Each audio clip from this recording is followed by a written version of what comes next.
Conversas Construtivas, uma série de videocasts conduzida pela GES Consult a percorrer o ciclo da construção. Neste episódio debatemos o papel dos dados na transferência e eficiência do setor imobiliário, bem como a evolução do mercado e políticas públicas.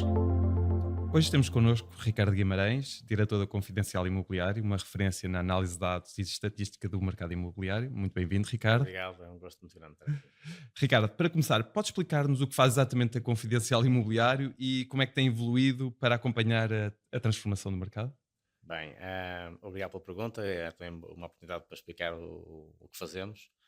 Ah, eu costumo dizer, enfim, às vezes tentando, por assim, em tom de brincadeira, que esse aí é um negócio para o qual, se me convidassem para ser sócio, eu nunca aceitaria, porque é de facto uma experiência de desenvolvimento de informação um bocadinho fora do padrão e que nessa medida tinha, enfim, tinha tudo para não funcionar no mercado como o português, mas acabou por, ao longo dos anos, já são mais de 20 anos nesta atividade, acabou por ter uma oportunidade de diferenciação e de afirmação enquanto fonte. O nosso ADN é um ADN de independência e é um ADN de foco na produção de informação para os profissionais do mercado. Portanto, há maneira a empoderar os profissionais do mercado com dados que também permitam que eles possam tomar decisões ou apoiar os investidores, os particulares, no seu processo de entrada no mercado, de compra, de venda. E eu comecei a minha vida profissional no INE. Eu sou economista e no INE pude lançar o sistema de indicadores de preços da construção e da habitação e, portanto, digamos que a minha vida profissional está toda marcada pela estatística relacionada com o mercado imobiliário. E depois juntei-me com o meu sócio, que é o António Gil Machado, que faz a revista Vida Imobiliária e faz muitos eventos no mercado.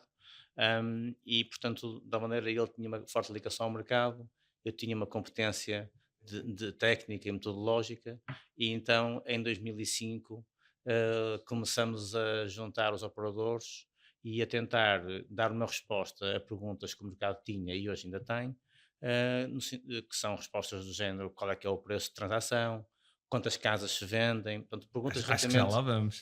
pronto, perguntas relativamente elementares, mas que não tinha, mesmo no INE, eu, enquanto responsável no INE, não tinha conseguido dar essas respostas. Porque havia muitas, enfim, há muito ruído na informação e, acima de tudo, muita dificuldade em juntar dados. Nós o que fizemos foi, neste registro de independência, sermos um centro de recolha de dados dos players e, portanto, montamos um sistema em que os players beneficiam de informação, mas eles próprios alimentam o sistema com a sua própria informação. Portanto, chamamos que é um sistema de coopetição, em que os concorrentes cooperam através de nós. E temos uma grande cobertura de mercado. Ao fim de 20 anos, diria que temos um mercado Tornam-se como um são uma todo. referência no mercado, é verdade. É que nós, quando queremos saber alguma coisa, recorremos à Confidencial Enfim, Imobiliário ou ao Ricardo Guimarães, não é? eu Portanto, acho que tem posso essa. dizer que sim, posso dizer que sim, sem ser mal interpretado, porque de facto acabamos por ser um ponto de encontro dos profissionais e um hub de dados, um data bank que permite, na lógica de partilha, que todos contribuam um bocadinho e beneficiem do agregado de dados que Por produzimos. curiosidade, hoje em dia, dados, tratamento de dados, inteligência artificial, por um lado, portanto, cada vez vemos mais empresas a trabalhar com inteligência artificial para trabalhar os dados Claro. do imobiliário. Uhum. Vê isso como uma oportunidade, um, um desafio, uma concorrência e também as dificuldades, não sei, se muitas vezes ligadas com a RGPD e coisas assim, se isso influencia ou impacta no vosso trabalho. Nós, o RGPD, temos muito respeito pelo RGPD, mas desde sempre. Nós recebemos cheiros, enfim, incríveis com informação que não era suposto nós recebermos, com nomes, com moradas. Agora já não é o caso, mas no passado era o caso, e nós sempre censuramos essa informação. Portanto, o nosso foco é a produção de dados estatísticos, e temos sempre essa fronteira de que a informação tem que ser anonimizada, portanto tem que ser pertinente e ser à microescala, mas não ultrapassar a fronteira de poder ser nominativa. Até há, enfim, há regras para isso já muito antigas, de sigilo estatístico, que isso não é uma coisa, agora tem uma grande preeminência, mas já é um cuidado histórico. Eu acho que o mercado tem mudado muito em resultado enfim, do próprio surgimento dos portais, das bases de dados. Repare, a CI nasceu em 1988 e lançou logo um índice de preços de habitação que é dos mais antigos da Europa. Em 88 não havia internet, não havia base de dados, mas nem por isso deixou de ser possível fazer alguma coisa de útil e que persiste. Portanto, nós hoje temos mais oportunidades em resultado de haver mais dados e mais tecnologia e metodologia para tratar esses dados, mas apesar de tudo também é possível fazer coisas muito interessantes e pertinentes num contexto mais difícil. E nós passamos todos esses ciclos, nós já temos mais de 20 anos a trabalhar a informação do mercado imobiliário e aquilo que eu acho que, que o principal, eu acho que a IA é uma grande oportunidade e vem melhorar. Nós usamos IA nos nossos sistemas, por exemplo, criando modelos de tratamento de informação, preenchimento do que se chama missing values. Portanto, nós não temos muita IA, digamos, no interface direto com o nosso utilizador, mas temos muita IA no nosso back-end em termos de tratamento de dados. Mas eu acho que nós também depois, fomos do 8 para o 80 e estamos muito concentrados na IA como uma solução para os nossos problemas e eu acho que os nossos problemas estão a milhas daquilo que a IA pode resolver no mercado imobiliário em concreto. Noutros setores, a IA se calhar tem uma maior proeminência. Portanto, eu acho que a IA é uma oportunidade, a IA é incontornável, ela faz parte e deve fazer parte dos processos, mas não parece que os problemas principais do mercado imobiliário se vão resolver com a IA. Então aproveita e a deixa. Agora, em 2025, no dia 2 que gravamos este episódio, que tendências é que identifica para os vários segmentos? Residencial, hotelaria, retalho, ou comercial, industrial, são mercados diferentes ou sectores diferentes. E em que ciclo de mercado é que acha que estamos em cada um No deles? mercado como um todo, aqui já desligando o tema da IA, não é? Sim. Portanto, eu acho que Portugal teve uma transformação profunda nos últimos 10 anos e quem acompanha o mercado digamos, ao longo deste século, se quisermos, os últimos 25 anos, observa isso de uma forma muito evidente, que Portugal passou de uma periferia para uma centralidade. E isso é muito transformador e é novo na nossa história. Enfim, talvez tirando o período dos descobrimentos em que Portugal foi uma centralidade, hoje de facto e realmente isso tem um efeito muito grande do ponto de vista da economia, da sociedade e essas dinâmicas depois têm consequências no imobiliário. O imobiliário não é tanto um ponto de partida, é um ponto de chegada. Portanto, nós quando falamos da reindustrialização, quando falamos da desglobalização, quando falamos, portanto, de todas estas tendências que se têm vindo a acentuar, temos que pensar como é que isso tem impactos na indústria, nos serviços, e isto com efeitos muito grandes nestes setores. E ao nível do turismo, Portugal mais do que um turismo, mais do que um destino de turismo, é um destino de vida e de investimento. Um O turismo, refúgio. o turismo é o primeiro ponto de contacto de alguém com Portugal, mas muitas vezes depois esse primeiro ponto de contacto transforma-se numa relação muito diferente. Quando nós hoje olhamos para os jovens, quando há uns anos os jovens portugueses, a ambição que tinham era ir para o norte da Europa, hoje nós vemos muitos jovens do norte da Europa cuja ambição é vir para Portugal. A transformação foi muito grande, a tecnologia também permite hoje em dia que a relação, portanto, de economia e geografia seja menos umbilical. Nós podemos ter economia num sítio e estamos geograficamente noutro. E, portanto, isso faz com que haja grandes transformações. Portugal é um país ganhador de todas estas dinâmicas, tem grandes oportunidades, talvez não esteja ainda a aproveitar em todo o seu potencial estas oportunidades, mas tudo isto tem grandes transformações nos setores que estava a referir. Habitação, mercado industrial logístico, mercado turístico, mercado de serviços. A forma como Portugal hoje consegue atrair. Enfim, há aqui um paradoxo, porque por um lado nós estamos a perder os nossos jovens. Pois, porque E eu ia dizer, não quis interromper, era com os ordenados dos nórdicos e ia viver em Portugal. Claro, sim, mas nós estamos num momento em que os jovens portugueses saem, mas os jovens estrangeiros vêm. Mas vêm com os ordenados de lá. E vêm com os ordenados de lá, e talvez os nossos portugueses também vão para lá e depois possam regressar com esse padrão. Para concluir só esta ideia, eu acho que Portugal está de facto a sofrer um choque externo, com implicações muito fortes, desde logo no caso da habitação, é muito visível, e eu acho que é incontornável que se nós temos uma convergência dos preços de habitação entre Portugal e o resto da Europa, porque isso está a verificar-se de forma muito evidente, eu acho que é incontornável que ao nível dos salários vai ter de acontecer a mesma coisa. É um ciclo desfasado, estamos na fase de dor, se quisermos, em que primeiro estamos a ter o prejuízo, que são os custos da habitação, sem o benefício ao nível dos rendimentos, mas julgo que é incontornável que as duas variáveis convirjam no futuro próximo. Portanto, está a dizer é que os preços irão continuar a subir. Aliás, ao dia 2, a Confederação Imobiliária lançou a informação que os preços continuavam a subir na habitação. E, portanto, acha que é isso, que é uma convergência, que o caminho está a ser uma convergência para o resto da Europa, e provavelmente, se calhar, com Espanha, talvez seja habitual. Eu acho como uma inevitabilidade, porque nós vivemos um momento de uma forte tensão, vivemos um momento em que a crise da habitação tem uma dimensão de injustiça intergeracional gravíssima, porque quem entrou no mercado há mais anos e tem a casa ou paga ou relativamente paga é ganhador líquido deste aumento dos preços, mas quem está fora do mercado é perdedor líquido deste aumento de preços. E há uma correlação geracional, portanto, os que são mais velhos são beneficiários e os mais novos são perdedores. E isto é uma coisa nova, porque nós tivemos outras crises de habitação no passado, mas que não tinham este traço, digamos, de uma perda de uns, na prática em que nós temos os mais jovens a financiar os mais velhos, o que é contra-intuitivo e é contra aquilo que é desejável.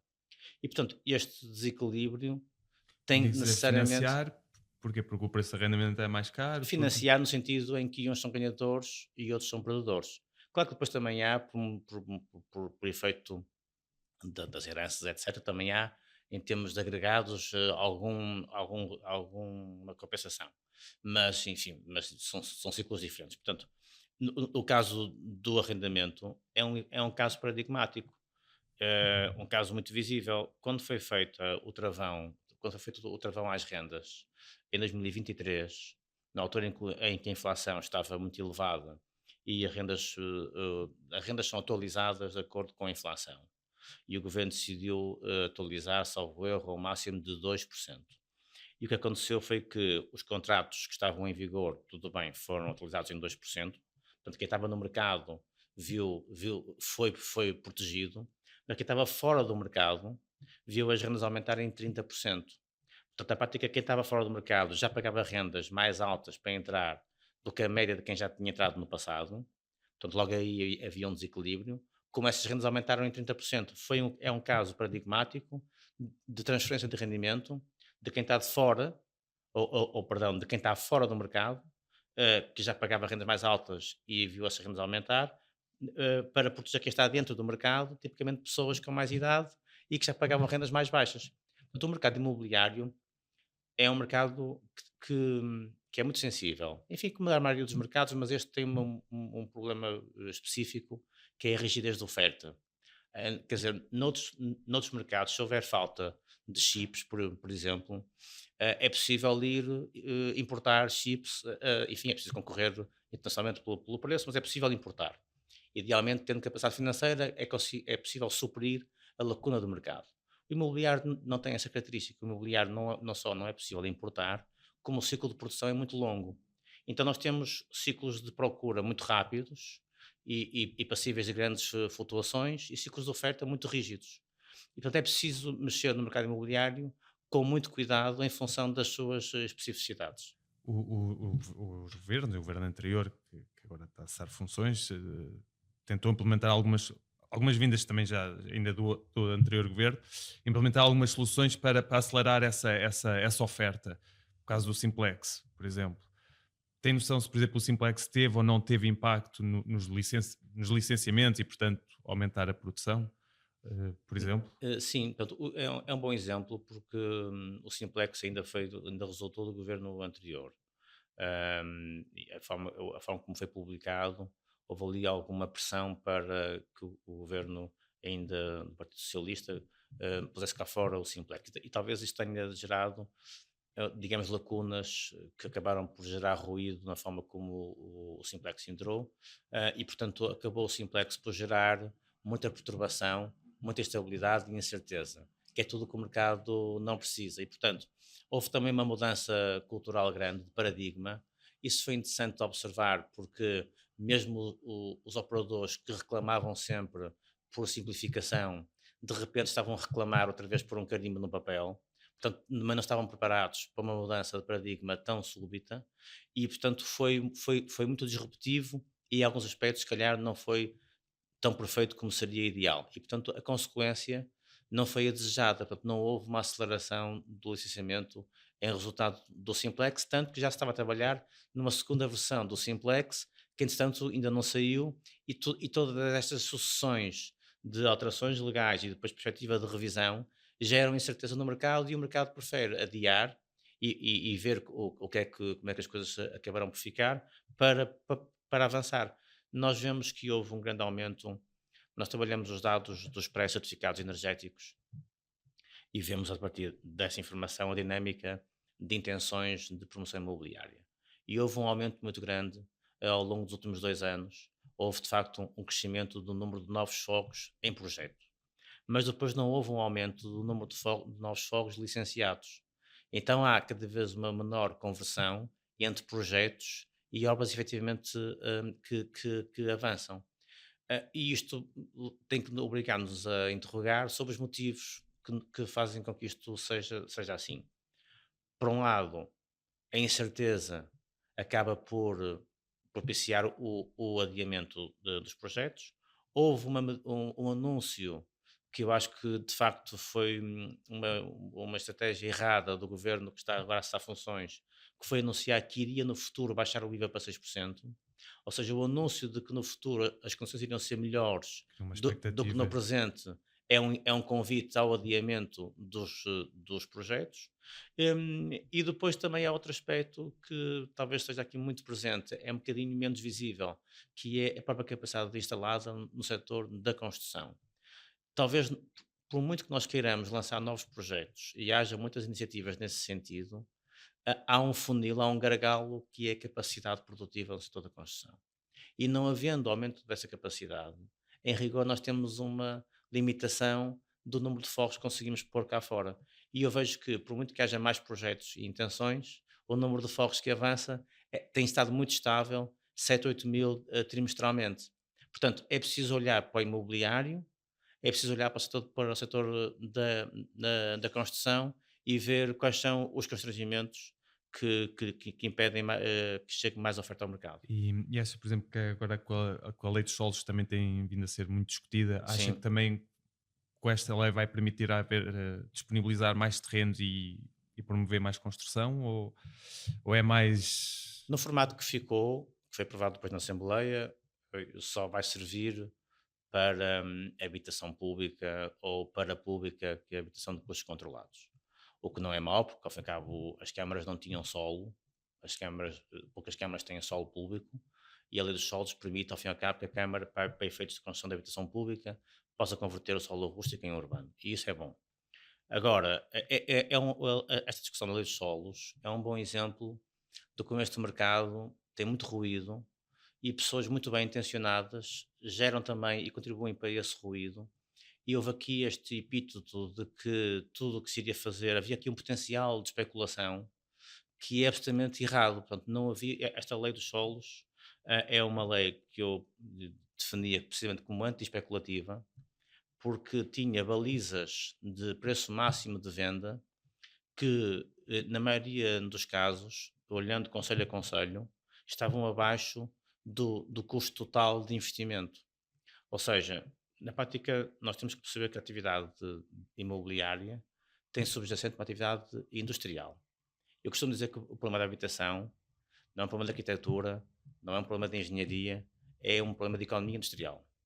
E a economia industrial é uma ciência que estuda a viabilidade do desenvolvimento de uma atividade em função dos proveitos e dos custos. Portanto, aliás, pensa-se muito a habitação do ponto de vista macroeconómico, E o racional da nossa crise e as soluções estão na microeconomia, não estão na macroeconomia. É por isso que muitas pessoas ficam surpreendidas como é que a habitação não responde, como esperado, à evolução dos juros, por exemplo. Porque, de facto, do ponto de vista macroeconómico, deveria responder, mas microeconómico as questões são muito diferentes. Nós temos um aumento dos custos de construção e há uma dependência da indústria da construção. Se os preços máximos definidos, como era o caso, em 90% dos concelhos estavam abaixo do custo de construção global, incluindo o preço do terreno, custo de edificação, o IVA, a margem do promotor imobiliário, os custos de capital, é quase impossível fazer chegar ao mercado habitação nova abaixo de 3.000 € o metro quadrado. Quer dizer, isto é quase impossível. E é muito fácil ser acima disto. Portanto, eu já estou por aqui um valor que é com as contas todas apertadinhas e nos Uhum. mínimos possível.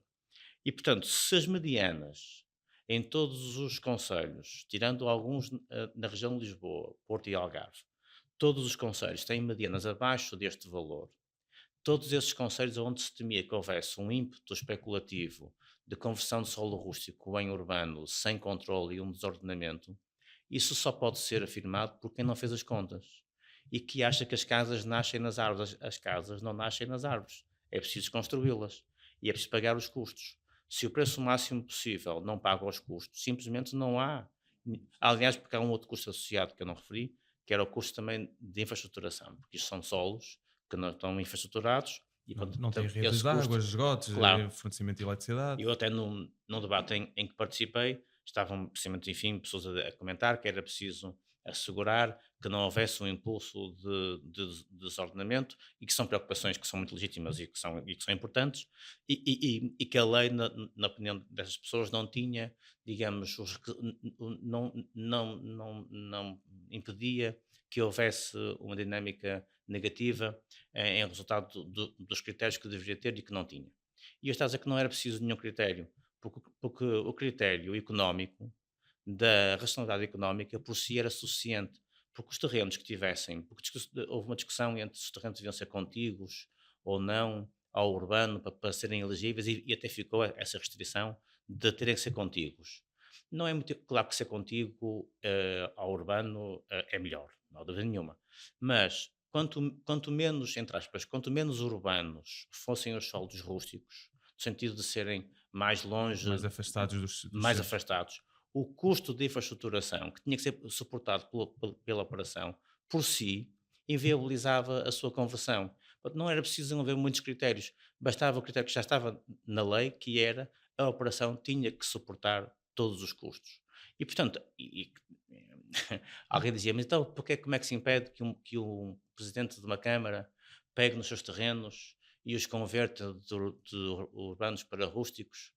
E, portanto, nessa medida há aqui um problema até de corrupção. E eu respondi, olha, eu aplaudo um presidente de Câmara que pegue nos seus terrenos rústicos e os converta em urbanos e edifique. Porque então ele está, de facto, a fazer um investimento e a suportar uma perda que talvez tenha que ter para entregar a habitação ao mercado.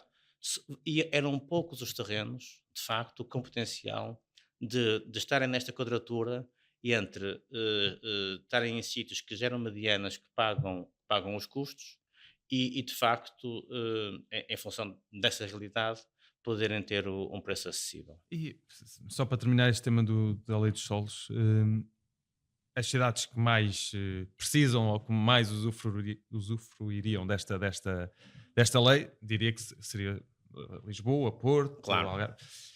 Mas é um bocadinho contrassenso, porque, quer dizer, solos rústicos em mas Lisboa ou no Porto. dois comentários a isso, sim, mas primeiro, eu de meu lado, a crítica que também faço à lei dos solos é permitir flexibilizar, permitir aos solos rústicos o que não se permite aos solos urbanos. Para mim não faz sentido. O solo rústico não tem índice de construção e, por acordo entre a Câmara e o promotor, pode passar a ter uma edificação com índice 1, 1,5, o que seja. E o solo urbano está sujeito a regras e aos PDMs e não tem uma flexibilização nestes termos. Portanto, eu acho que se é legítima a preocupação de proteger os solos rústicos, também deveria ser legítima a pretensão de, por acordo entre o promotor, o proprietário do terreno e a Câmara, desenhar um programa que compense o lançamento de habitação mais acessível, mais moderada, mais barata, compensar essa oferta com o aumento do índice de construção. Só que isto não é viável, apesar de que esta lei dos solos, que, enfim, só para sermos aqui precisos, não é uma lei dos solos, portanto é uma alteração ao registro, mas isso é, enfim, é muito específico, ah, previa e prevê que em sede de solo urbano se possa majorar o índice de construção em 20% quando a habitação é para habitação pública ou habitação de custos controlados. Portanto, também houve aqui um foco nos solos urbanos e eu acho que devia haver muito foco nos solos urbanos. Nós temos muito solo impermeabilizado, com baixos índices de construção, com usos que não têm nem rentabilidade, nem, digamos, valor económico, e devia ser sobre esses que devíamos agir primeiro. Muito bem. Ainda para terminar este tema das políticas públicas, com o Estado a isentar muitos impostos jovens até 35 anos e a servir Sim, como fiador, da sensibilidade que eu tenho de quem falo, parece-me ser uma lei que está a ter muito impacto nas pessoas e nos jovens. claro. Isto nos números, na estatística, isto está-se a refletir? Bem, eu não tenho números de compradores em função da idade, ou seja, o tal RGPD, eu não tenho os dados dos compradores, não é?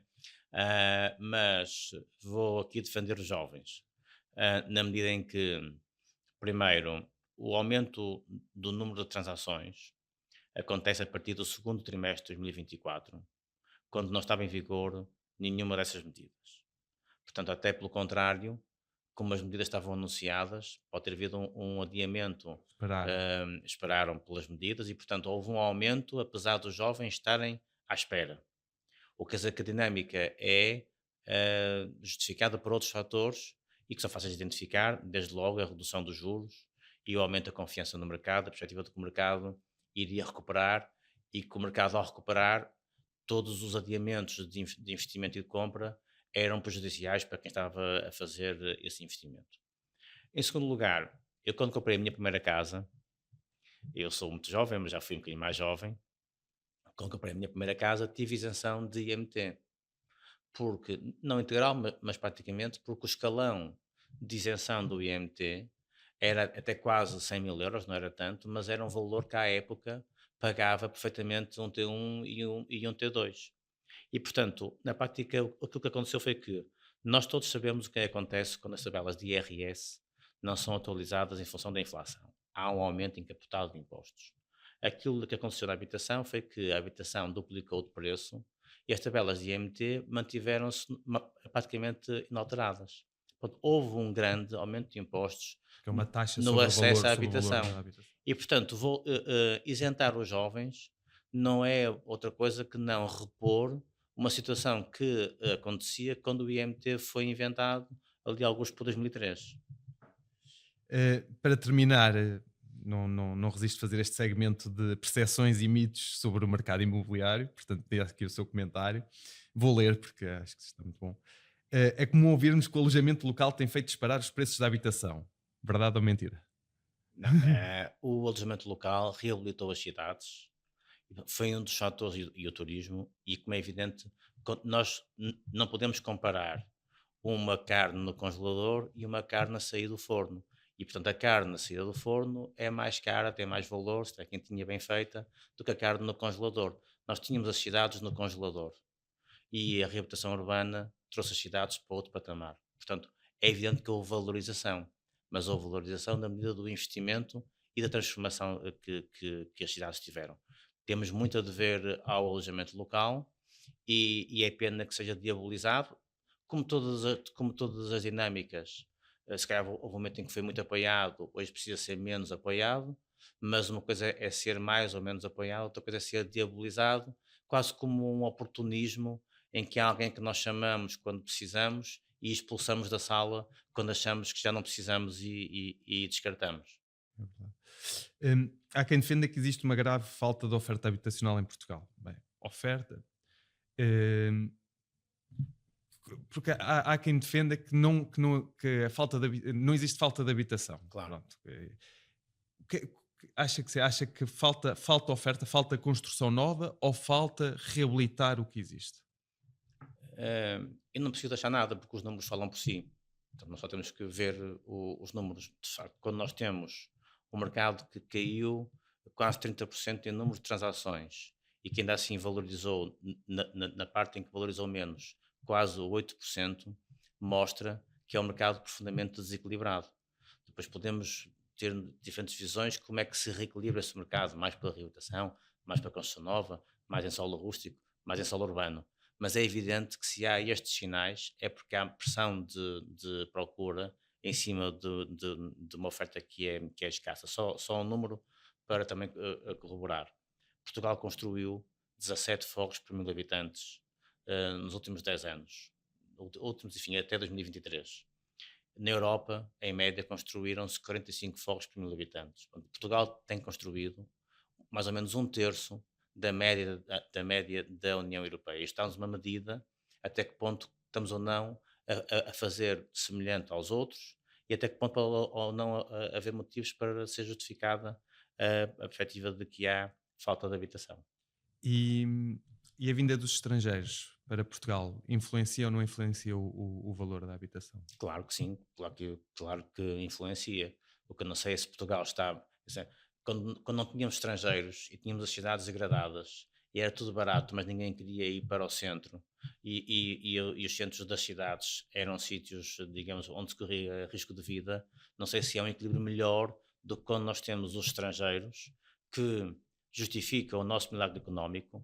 Portanto, nós temos uma situação em Portugal muito específica no contexto europeu em que os economistas não conseguem perceber, muitos, enfim, que estão mais distantes, porque é que toda a Europa está em crise e Portugal parece que está sempre em crescimento e, digamos, abrigado de todas as crises. E isso deve-se também ao aumento que nós tivemos em população de muitos segmentos e digamos, da população comum de imigrantes que vieram para Portugal, mas também de população com poder de compra que vieram melhorar as condições de rendimento da nossa economia, vieram reabilitar, vieram romper com uma economia que era muito virada para si mesmo, dependente de si mesmo e de baixa escala. Nós temos um problema estrutural em Portugal, que é a nossa escala. Somos um país pequeno, com cidades pequenas. Lisboa é uma cidade pequena, 500 mil habitantes enfim, vou arriscar talvez a quinta ou sexta cidade dentro da Península Ibérica e isso não faz sentido. Portanto, ou seja, de facto, nós precisamos de crescer para ter escala. Nós sem escala não conseguimos suportar o crescimento económico e os estrangeiros vêm dar essa escala. Para terminar, previsão para o mercado imobiliário para os próximos, diria, o próximo ciclo de construção, 5 a 10 anos. E eu gostava que houvesse políticas que permitissem o lançamento de habitação acessível ou para a classe média. Espero que haja um ciclo político que permita que isso aconteça. Tenho receio que isso não vá ser o caso e que continuemos com um gargalo tão grande no mercado que de facto só é possível a construção de habitação em gama alta. Há pessoas que dizem que os promotores imobiliários só lançam casas para ricos. E eu respondo, os promotores imobiliários só conseguem lançar casa para ricos porque as casas para a classe média têm custos que o mercado depois não consegue pagar e por isso não saem. Portanto, era muito importante que houvesse um consenso, o tal pacto ou o que fosse, para dar resposta a esta lacuna que o mercado tem. Receio que isso não aconteça e receio que vamos estar sempre um bocadinho nesta tensão de as soluções para o mercado são rotuladas de especulativas, então têm um ónus mediático, político, então há receio de avançar com medidas sem as quais vamos estar sempre um bocadinho neste desequilíbrio. Portanto, isso significa que vamos ter, no ponto de vista, dificuldades do ponto de vista de oferta. Portugal vai ser um país muito atrativo nesta centralidade transatlântica que hoje é e, portanto, vamos continuar um bocadinho neste enquadramento em que estamos atualmente, é a minha previsão. Muito obrigado pela sua visão. Obrigado, um abraço. Obrigado.